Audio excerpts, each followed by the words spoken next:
Kryetari i Lidhjes Demokratike të Kosovës, Lumir Abdigjiku, duket se ende nuk ka hequr dorën nga propozimi për një qeveri të unitetit.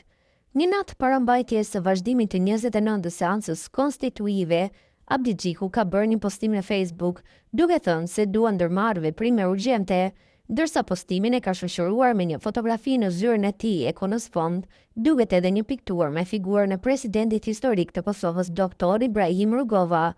Nesër mblidhemi për herë të 29, mes betejave partijake që s'përputhen askund, një e vërtet, na vërtet qartë, askush pas 3 muajsh nuk ka një shumicë, prandaj edhe tentativa e 29 do të përfundoj pa epilog, veç si prologi tjetër.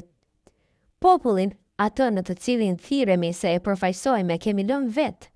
Jo normalja, mos përsëritja e pafundme kërkon veprim me urgjencë.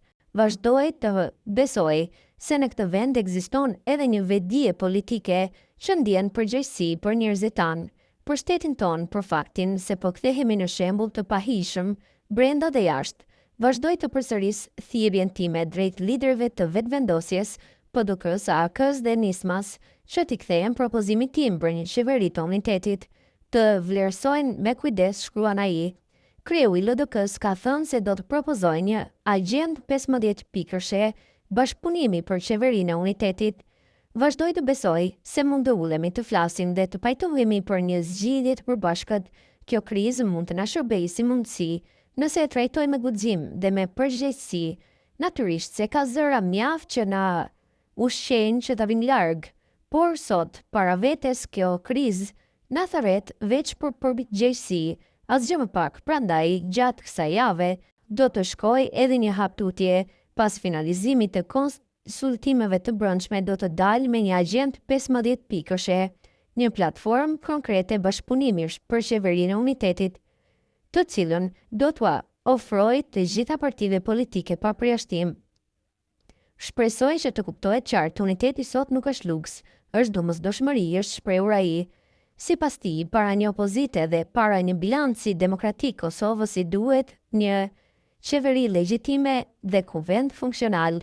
Po, Kosovës i duhet një opozit, po, Kosovës i duhet një balans demokratik. Por, para të dyjave, Kosovës i duhet një pozit, një qeveri legjitime, një kuvend funksional, një shtet që punon tek më pas një propozim për që kritikon. Prandaj, edhe një herë ftoj zërat me peshë, ftoj mendjen të urta, ftoj të gjithë ata që e ndjejnë peshën e kësaj kohe, të bashkohen të propozim të mos heshtin të flasin, të inkurajojnë secilin për këtë qëllim, të refuzosh është e lehtë, të tallesh me një popull të tërë plot 28 herë është e rëndë, le të provojmë unitetin, mund dhe mos të jetë aq keq, ka përfunduar Abdigjiku në këtë postim të tij në rrjetet sociale.